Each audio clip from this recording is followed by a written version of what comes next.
லூக்கா நற்செய்தி அதிகாரம் 6.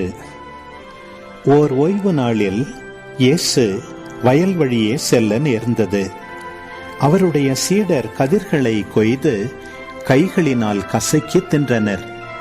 பரிசேயருள் சிலர், ஓய்வு நாளில் செய்யக்கூடாததை நீங்கள் செய்வதேன் என்று கேட்டனர். அதற்கு இயேசு மறுமொழியாக, தாமும் தம்முடன் இருந்தவர்களும் பசியாயிருந்தபோது தாவீது செய்ததை குறித்து நீங்கள் வாசித்தது இல்லையா?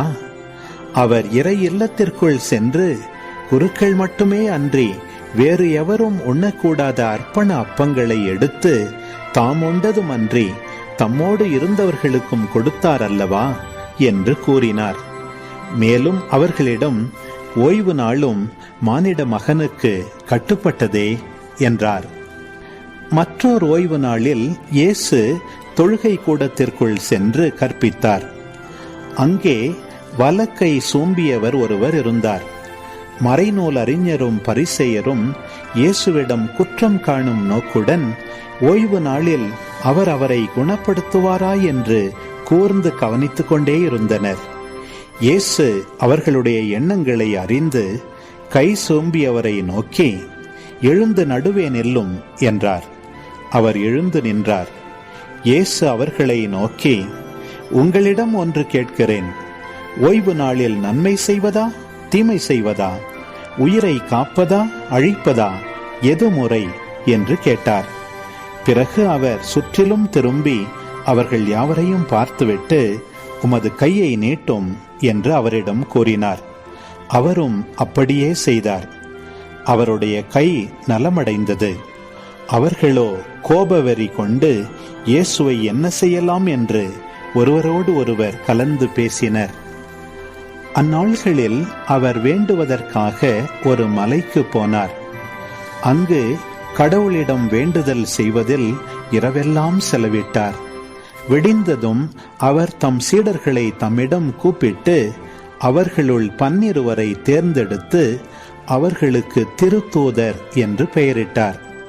அவர்கள் முறையே பேதுரு என்று அவர் பெயரிட்ட சீமோன், அவருடைய சகோதரர் அந்திரேயா, யாக்கோபு, யோவான், பிலிப்பு, பர்த்தலமேயு, மத்தேயு, தோமா, அல்பேயுவின் மகன் யாக்கோபு, தீவிரவாதி எனப்பட்ட சீமோன், யாக்கோபின் மகன் யூதா, துரோகியாக மாறிய யூதாஸ் இஸ்காரியோத்து என்பவர்களே.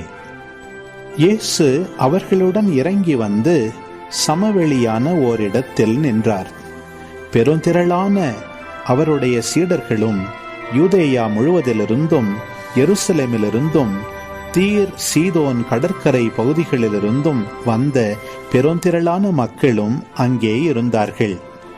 அவர் சொல்வதை கேட்கவும் தங்கள் பிணிகள் நீங்கி நலமடையவும் அவர்கள் வந்திருந்தார்கள்.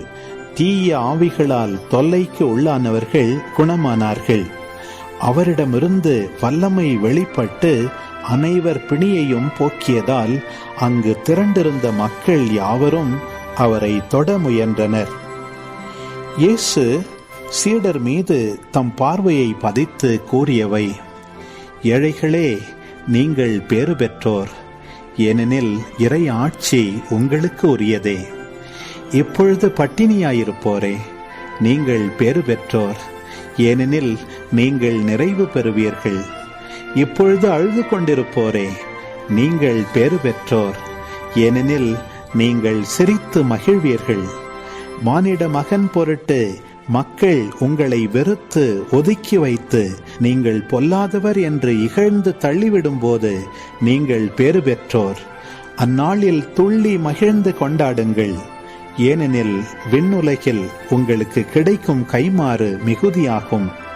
அவர்களுடைய மூதாதையரும் இறைவாக்குனருக்கு இவ்வாறே செய்து வந்தனர். ஆனால் செல்வர்களே, ஐயோ உங்களுக்கு கேடு, ஏனெனில் நீங்கள் எல்லாம் அனுபவித்து விட்டீர்கள். இப்போது உண்டு கொழுத்திருப்போரே, ஐயோ உங்களுக்கு கேடு, ஏனெனில் பட்டினி கிடப்பீர்கள். இப்போது சிரித்து இன்புறுவோரே, ஐயோ உங்களுக்கு கேடு, ஏனெனில் துயருற்று அழுவீர்கள். மக்கள் எல்லாரும் உங்களை புகழ்ந்து பேசும்போது ஐயோ உங்களுக்கு கேடு. ஏனெனில் அவர்களின் மூதாதையரும் போலி இறைவாக்கினருக்கு இவ்வாறே செய்தார்கள்.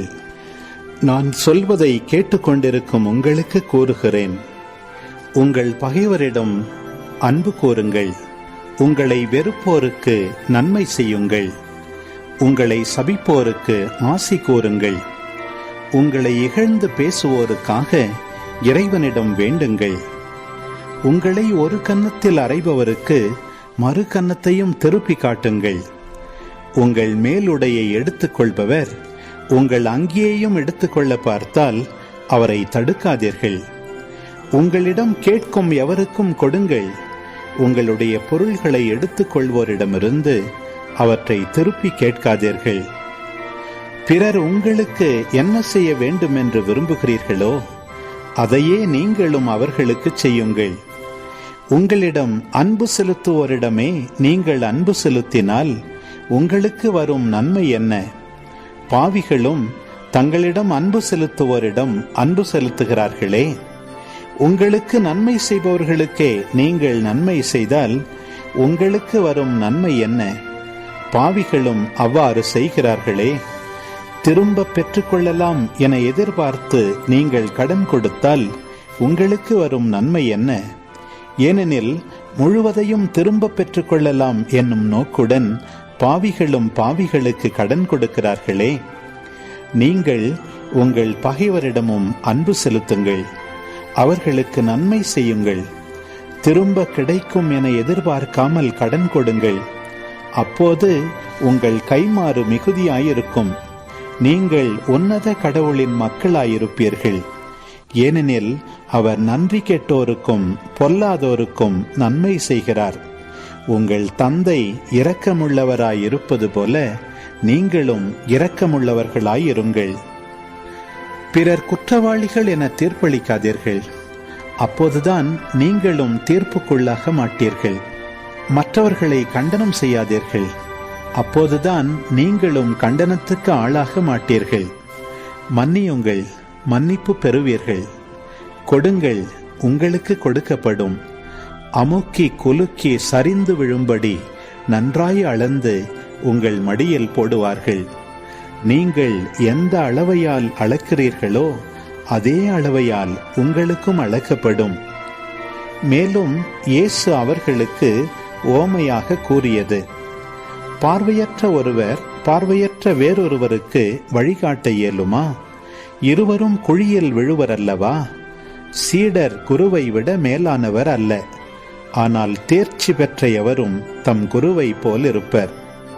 நீங்கள் உங்கள் கண்ணில் இருக்கும் மரக்கட்டையை பார்க்காமல் உங்கள் சகோதரர் அல்லது சகோதரியின் கண்ணில் இருக்கும் துரும்பை கூர்ந்து கவனிப்பதேன்? உங்கள் கண்ணில் இருக்கும் மரக்கட்டையையே நீங்கள் பார்க்காமல் இருந்து கொண்டு உங்கள் சகோதரர் அல்லது சகோதரியிடம் உம் கண்ணில் இருக்கும் துரும்பை எடுக்கட்டுமா என்று எப்படி கேட்க முடியும்?